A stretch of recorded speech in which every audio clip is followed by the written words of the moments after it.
guys, dito ako ngayon sa may bayan, naglalakad papunta doon sa malaking ukayan. So, meron lang akong 200 pesos para gastusin. Titingnan natin kung ano ang mabibili natin sa 200 pesos na dala ko ngayon.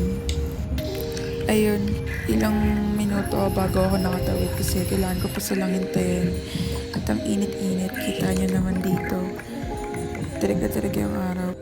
Hindi ko naisipan agad sumilang. Ewan ko ba. Feel ko rin kasi yung araw dun sa camera. Ang ganda ng camera. Shoutout sa idol ko. Naka-iPhone 13. Thank you sa cinematic mode. Anyways, ayun, naglalakad pa rin ako. Malapit lang naman kasi yung kaya na pupuntahan natin. Ayun, naglalakad lang ako. Ditong side lang din kasi yun. Hindi na tayo liliko. Dire-diretso lang.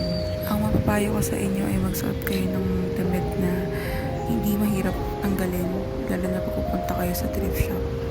At ayun na nga, nakarating na tayo dito sa may Zyler Trendy Apparel Shop.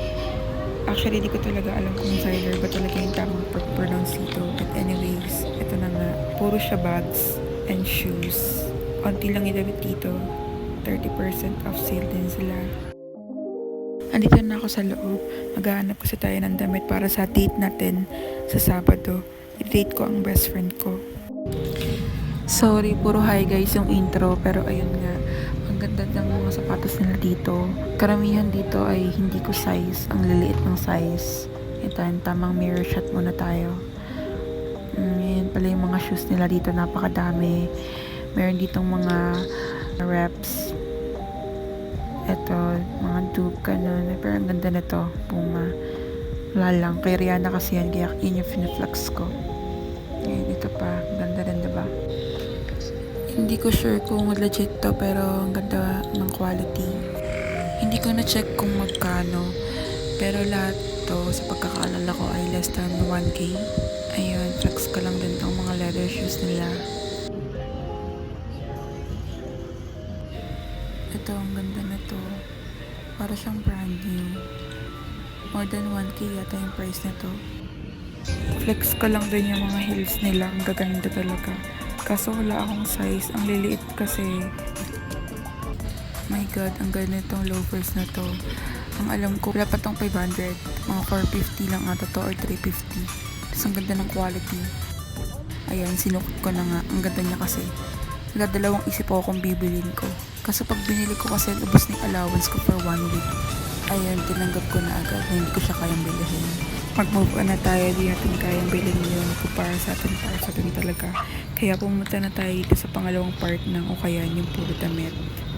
Ayun, long timing tayo, yung arrival na pala sila. Hindi na sila pa ubos, so mahirap makahanap ng mas mura sa 100. Sobrang daming mga damit dito, nakakalula. Pag pupunta kayo ng thrift shop, sobrang dami nyo mapipili dito. Meron din pala silang mga sapatos dito pero konti lang, mas marami yung sa kabila. Ayun, na-curious ako, tinignan ko yung loob na part, puro lang pala sa mga pants. Kung maghahanap kayo ng pants, alam natin na saan tayo pupunta. Ito, may nakita akong top. Ask natin sa ating magkano. Nang hingi pa ako ng discount kay ate, so wala talaga. Ang ganda niya guys, kaso hindi siya pasok sa budget ko, kaya ibalik na natin. Ayun, lumabas na ako. Wala naman kasi akong nakuha dun. Walang worth 100 pababa ang presyo. Kaya pumunta muna tayo sa McDonald's. Wala din akong binili dito sa McDonald's. Naki-CR lang ako kasi ing-ihi na ako. And pabalik na ulit kami doon sa pinaka last part ng Ukayan. Tinakpan ko yung mukha niya guys, ayaw dito pagpakita sa video. Dito lang sa tapat ng 7-Eleven, doon sa Tulay. Ayun na nga, meron ng tig-100 dito. Tignan natin kung ano yung mabibili natin. Ang lawak din nito, puro din to damit, tas may mga bag. Mas marami akong napili mga bag dito. Pagpasok ko, namili na ako agad ng mga damit. Nakita ko agad itong white top, so kinuha ko siya agad. Sukatin ko yun mamaya kung nakasya sa akin. Ang cute nitong blue, pero balik natin yan. Hindi ko siya kukunin. Ito red, ang ganda. Flex ko lang.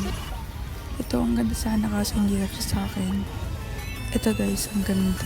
Para tong yung Uniqlo na shirt. Meron ako yung kulay blue. Ito naman legit VS. Share ko lang. At magsukat na nga tayo. Ito, muna kong napili. Ayoko na ito masyadong mababa yung neckline. Gusto ko mas mataas. Pero ang ganda na fit niya sa akin. So, it's a no for me. Ito naman, mukha tayong baby dito.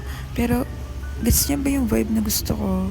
Basta yan, pero okay lang, 50-50. Okay, next naman, ito. Ang ganda nito.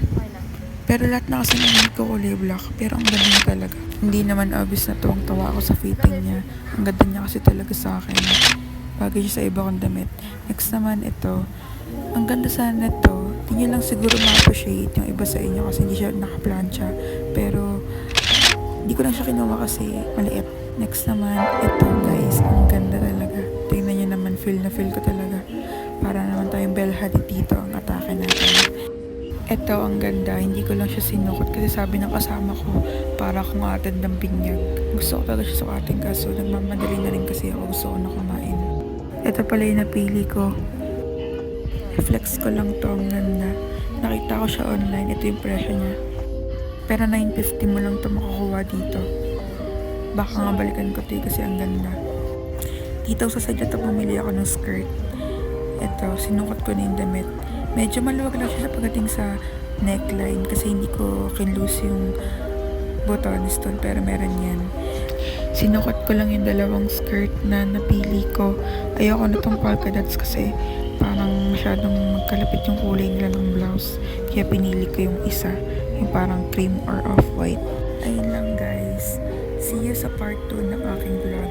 Makikita niyo doon yung full outfit ko with makeup, bag, and accessories. Yun lang.